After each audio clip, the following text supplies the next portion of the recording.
मारो इसे और मारो इसे, ये इसी लायक है।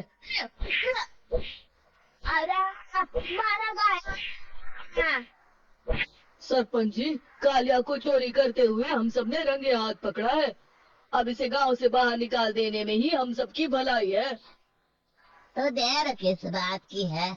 अभी इसे धक्के मार के इस गांव के बाहर का रास्ता दिखा दो। अरे सरपंच मत करिए, पकड़ दीजिए।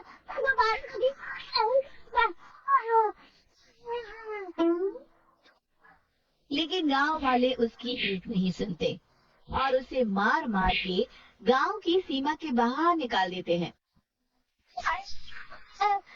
कमर दर्द के मारे मेरी जान निकली जा रही है। तुम बच्चों ने जम के धुलाई की है मेरी। अरे भगवान करे इनके गांव का भूचाल आ जाए, धरती फट जाए और सब गांव वाले समा जाए। चलते चलते कालिया जंगल में पहुंच जाता है। उसे वहां एक प्रयोगशाला दिखाई देती है। अरे इस जंगल में अजीब सा दिखने वाला घर किसने बनाया है? चल कर देख। कालिया प्रयोगशाला के पास चला जाता है। दो वैज्ञानिक प्रयोगशाला में बातें कर रहे होते हैं। बधाई हो डॉक्टर चमन, आखिरकार हम दोनों ने मिलकर एक ऐसी घड़ी का आविष्कार कर लिया है जिसे पहनकर कोई भी इंसान गायब हो सकता है। हाँ हाँ, तुमने बिल्कुल सही कहा डॉक्टर जर्माटो। अब कल सुबह ही हम इस जंगल से निकल जाएंगे, लेकिन उससे पहले आज रात के खाने का बंदोबस्त करते हैं। हाँ हाँ, मुझे तो बड़ी जोरों से भूख लगी है, चलो चलते हैं। दोनों वैज्ञानिक वहां से चले जाते हैं। उनके जाते ही कालिया प्रयोगशाला में दाखिल होता है। अच्छा तो ये बात है। कालिया बड़े से कांच के अंदर रखी घड़ी को बाहर निकाल लेता है और अपनी कलाई पर बांध लेता है। फिर घड़ी में लगा बटन दबा देता है। कालिया को एक जोरदार झटका लगता है। कालिया अपने आप को आईने में देखता है तो उसका पूरा शरीर पूरी तरह से गायब हो चुका होता है। सकता हूँ। सबसे पहले मैं उन सभी को सबक सिखाऊंगा। गाँव वालों, मैं आया हूँ। कालिया गांव की ओर चल पड़ता है। थोड़ी देर के बाद दोनों वैज्ञानिक वहां आते हैं। अरे ये क्या, लगता है कोई हमारी घड़ी चुरा कर ले गया है। ये देखो पैरों के निशान। अब क्या होगा, अगर वो घड़ी किसी गलत हाथों में पड़ गई तो अनर्थ हो जाएगा। तुम चिंता मत करो, हमारी घड़ी में जो बैटरी लगी है ना, वो सिर्फ 24 घंटे चलेगी। उसके बाद वो घड़ी काम करना बंद कर देगी। उधर दूसरी तरफ गांव में सरपंच अपने घर में सो रहा होता है। तभी एक आहट से उसकी नींद खुल जाती है। अरे कौन है? कौन है वहाँ? बड़े मजे से सो रहा है। आज मैं तुझे नहीं छोड़ूंगा।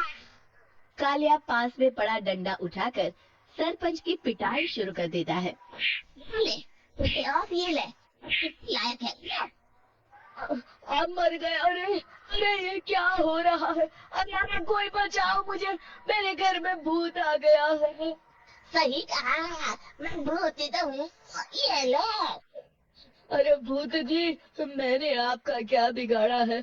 मुझे छोड़ दीजिए, आपको क्या चाहिए? तेरे घर में जितना भी पैसा है ना, मुझे ला कर दे दे।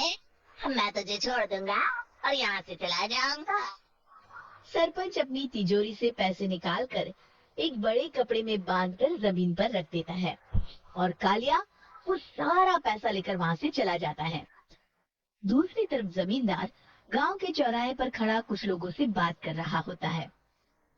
इस कमीने जमींदार को मुझे बहुत पीटा था, इससे भी बदला लेना तो बनता है। जमींदार अचानक अपने आप को चांटे मारने लगता है। अरे भाई ये क्या हो रहा है? जमींदार साहब, अब ठीक तो है ना? मुझे नहीं पता भाई।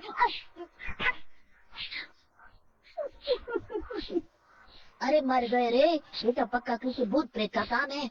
जमींदार के अंदर कोई भूत आ गया है। इससे पहले कि ये हमारे अंदर आ जाए, मनोहर भाई, अपनी जान बचानी है तो भागो यहाँ से। ये क्या? अरे बाप रे बाप, मुझे तो भूतों से बड़ा डर लगता है। मैं तो चला यहाँ से। अगली सुबह इस घटना से पूरे गांव में दहशत फैल जाती है। सभी गांव वाले आपस में बात करने लगते हैं। अरे भाई, पता नहीं कहाँ से हमारे गांव में एक भूत आ गया है। उसने कल रात को सरपंच और जमींदार की खूब पिटाई की और उनके सारे पैसे भी लेकर चला गया। और भाई हाँ, ये भूत तो मुझे बड़ा अजीब लगता है। मेरी समझ में नहीं आता कि भूत उन पैसों का करेगा क्या। आज तेल में पकोड़े बना के तलेगा। बेवकूफ, इस बात की चिंता करके कहीं वो भूत हमारे घर में ना आ जाए। तुम बिल्कुल सही कह रहे हो आर्या, मैं भी इसी बात से घबरा रहा हूँ। अच्छा, अब मैं अपने घर जा रहा हूँ। तुम सब भी अपने अपने घर चले जाओ। उस भूत का कोई भरोसा नहीं है। हाँ। तीनों वहाँ से चले जाते हैं। दूसरी तरफ कालिया सारे पैसों को एक खंडर में छुपा देता है। इतने सारे रुपए तो मैंने अपनी पूरी जिंदगी में एक साथ कभी नहीं देखे। इस तरह कुछ दिनों में मैं अमीर बन जाऊंगा। आज मैं उस मोटे बब्बन को अपना शिकार बनाऊंगा। सुना है दहेज में बहुत सारे पैसे और गहने मिले हैं। रात होते ही कालिया बब्बन के घर में घुस जाता है। हाँ? सही तिजोरी। अब जल्दी से इसे खोलकर सारे पैसे निकाल लेता हूँ। अरे खुल जा, खुल जा।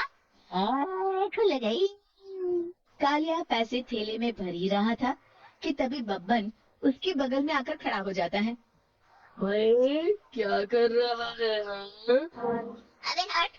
अरे तेरी इतनी हिम्मत, मैं तेरे सामने खड़ा हूँ और तू फिर भी मेरी तिजोरी से पैसे चुरा रहा है। अरे मैं गायब हूँ, तू मुझे कैसे देख रहा है? कालिया अपनी घड़ी को देखता है। अरे इसे क्या हो गया है? हाय, ये लगता है बैटरी खत्म हो गई। अच्छा, तो आज मैं तेरी बैटरी अच्छे से चार्ज कर देता हूँ। अरे भाग्यवान, जरा मुझे डंडा तो लाना। ये मोटा मुझे नहीं छोड़ेगा। अरे भागो। कालिया भागकर घर के बाहर जाता है। बाहर सभी गांव वाले हाथ में डंडा लिए खड़े होते हैं। अच्छा, तो तू वो भूत है? मुझे माफ कर दीजिए सरपंच जी, मैं आपका और जमींदार जी के सारे पैसे लौटा दूंगा और आज ही हमेशा के लिए ये गांव छोड़कर चला जाऊंगा। शिक्षा, बुराई ज्यादा दिन की मेहमान नहीं होती, एक दिन उसका अंत हो ही जाता है।